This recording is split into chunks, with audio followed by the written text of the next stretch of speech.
Okay, my dear. Second half of September 2023, my dear Leo. Diretso na tayo. Wala nang paligoy-ligoy pa.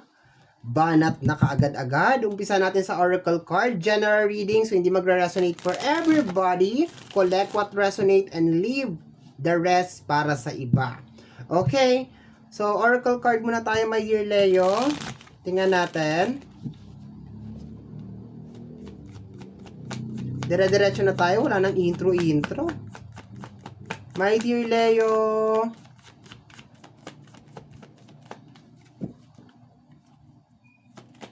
Okay. Why? Magic. Mystery.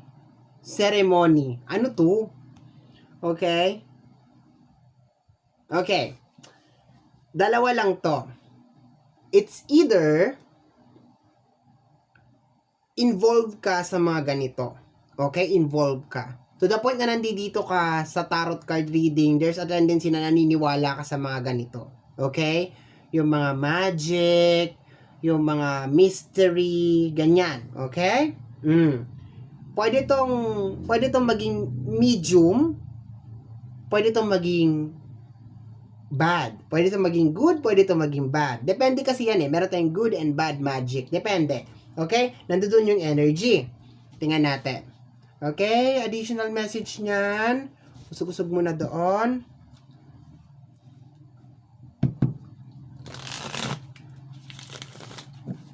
Okay, tingnan natin.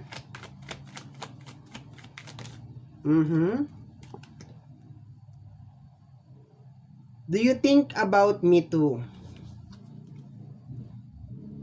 Anong kinalaman ng magic? Ng ritual? Sa do you think about me too? Pag mo sabing meron kang ginagayuma.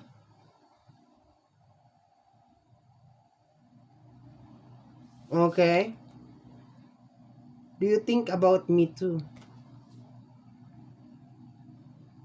Parang meron kang ginagayuma. Okay? Sabi ko nga sa'yo, posibleng low or posibleng high. Okay? Yung nakikita natin dito. Ayoko naman kasing i-conclude na naggagayuma ka or something. Or meron ka lang sigurong minamanifest. Gusto mo iniisip ka. Gusto mo siguro makonsensya. 'Di ba? Posible din. Kasi ayoko mag-focus lang sa usapin ng love eh. 'Di ba? Kasi kung sa love, automatic gusto mo siyang gayumahin, gusto mo siyang isipin kanya ng isipin. Pero sa ibang side naman, sabi ko nga may good and bad, baka gusto mo makonsensya. 'Di ba? Makonsensya ka, ganon. Okay? Dagdagan natin, my dear, yung cards na 'yan. Nung ginagawa mo, my dear Leo, naluloka ako sa iyo. Okay? So, nandun yung energy. Gusto mo ma-realize ng mga tao sa paligid mo yung good and bad na ginawa nila sa'yo. Okay? Ay, yung bad. Gusto mo ma-realize ng mga tao sa paligid mo yung bad na ginawa nila sa'yo at gusto mo na ma-realize ng mga tao sa paligid mo yung good na ginawa mo sa kanila. Okay? Okay. Teka, tama ba? Okay, kasi baka may na-reverse. Okay, let's go na tayo. Pero naloka talaga ako. Ritual talaga? May nire-ritualan ka? Kaloka ka. Okay. 3 cards to. Ay, oo. We have here the 9 of Wands. Medyo lost ka dito, my dear. Medyo lost ka. Posibleng ma-carried away ka ng emosyon mo, my dear. So, there's a tendency, my dear, kung meron mga taong makakasakit sa'yo sa second half of September, posible nakainin ka nung galit. 'Di ba? Imbis na makapag-focus ka sa ganito, sa ganyan, kakainin ka nung galit. Okay? Meron tayo ditong 2 of cups, okay? Wala kasi nakasulat na pangalan sa ilalim, so kailangan ko talagang tandaan kung sino sila at kung ano sila. The 2 of cups, pag lumalabas ang 2 of cups, ito yung parang nag-uumpisa na love, Okay? So, kaya pala siguro, my dear, na gusto mo na ma-appreciate ka, maalala yung mga bagay na ginawa mo sa kanya. Kasi, parang sayang nga naman, 'di ba? Sayang nga naman kung nag-invest ka ng time, nag-invest ka ng oras, effort, and everything. Tapos, sa bandang huli, hindi naman din magiging kayo. Hihiwalayan ka naman din niya and everything. 5 of Cups. Medyo lost ka dito, my dear. Hindi mo nakikita kung deserve mo ba yung isang bagay or hindi.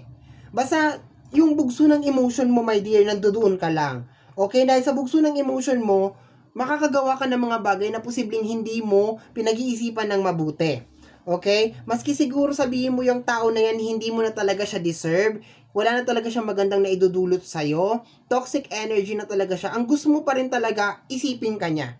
Okay? Ang gusto mo pa rin talaga, nandiyan ka pa rin talaga. Okay? Additional message tayo, my dear.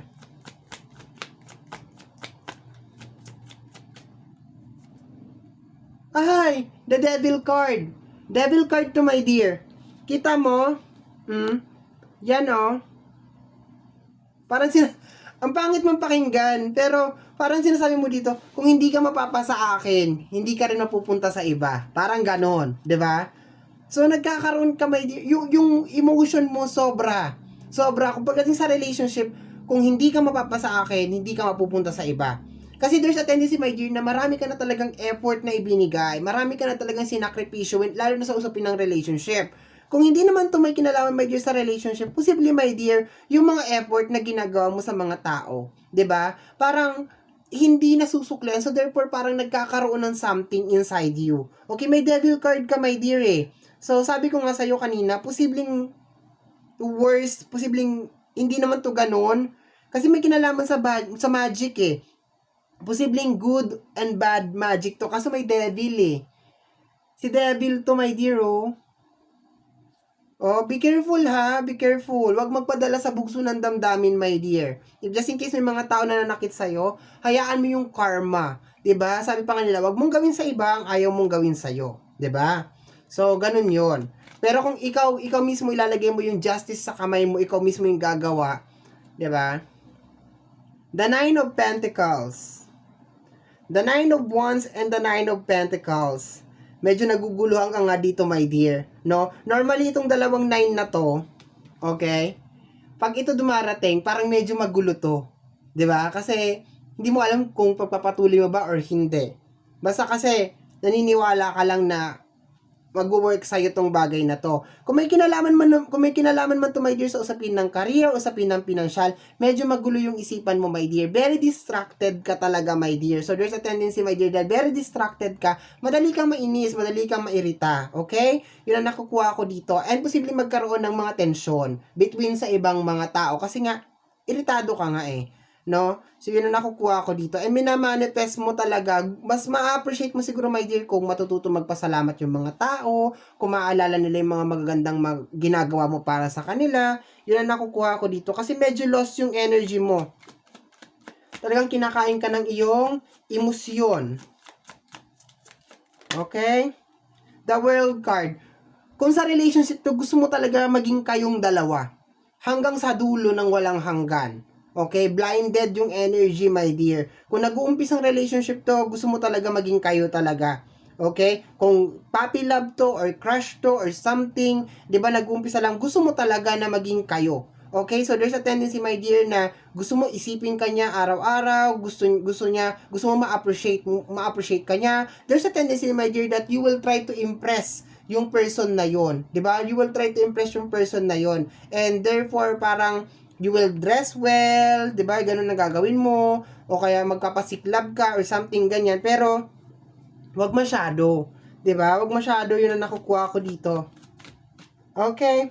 We have here the 8 of Wands and the 6 of, wag masyado magbigay, my dear, ha? Yun ang sasabihin ko sa'yo. Medyo limitado, my dear, sa second half of September. Kasi pag nasobrahan ka, my dear, 'di ba, the 4, may the 4 of Swords. Rest, my dear. Mas makakatulong sa September na magpahinga ka. Hayaan mo yung mga bagay-bagay ang, kasi iba yung nararamdaman ko, my dear. posible na pag meron kang makaaway, my dear, sa second half of September, maging matinding gulo talaga ito. Na matinding gulo talaga to, matinding away talaga ito, 'di ba? And gusto mo talaga lagi kang iniisip, gusto mo lagi kang inaalala, gusto mo mare-recognize yung mga magandang ginawa mo, gusto mo talaga ma-appreciate ka. When it comes sa usapin ng relationship, kung meron mga bagong relationship na nag-uumpisa, gusto mo talaga maging kayo, gusto mo talaga siya. Balance sa usapin ng financial, my dear, kasi posibleng ma-take advantage ka. 'Di ba? Kasi alam sigurong patay na patay ka, 'di ba? So, 'di ba? Alam mo na, hindi maganda to. Pahinga muna, my dear, ha? Rest muna sa second half of, ha? Magpahinga ka muna. Pag masyadong i-pressure ang sarili, okay? Kung ayaw sa'yo, ayaw sa'yo. 'Di ba? May darating na para sa'yo. Huwag mong ipilit yung sarili mo. Yun ang pinakamaganda doon. Huwag mong ipilit yung sarili mo sa mga taong ayaw sa'yo. Okay? At saka huwag mong ilagay sa kamay mo yung batas. Kung niloko ka, hayaan mo yung karma. Kung sinaktan ka, hayaan mo yung karma. Wag kang maggagaganito. Lalo na kung hindi ka familiar sa mga ganito, yung mga black magic and everything, white magic and sorcery, wag mo nang subukan. Wag mo nang gawin. Kasi baka imbis na gumanda ang buhay mo, lalo pang lumubog kasi may balik yan. Okay? So, my dear, yan ang reading mo para sa yung second half of September 2023. Somehow, my dear, kung nagustuhan mo to, especially kung napadaan ka lang, don't forget to subscribe. Click po notification bell para ma-update ka sa aking mga upload, and free to like, free to share, and free to comment sa lahat ng ating mga videos. Once again, my name is RJ, also known as Apo J. Maraming salamat po, and until next time. Bye-bye! Thank you, my dear. Maraming salamat po.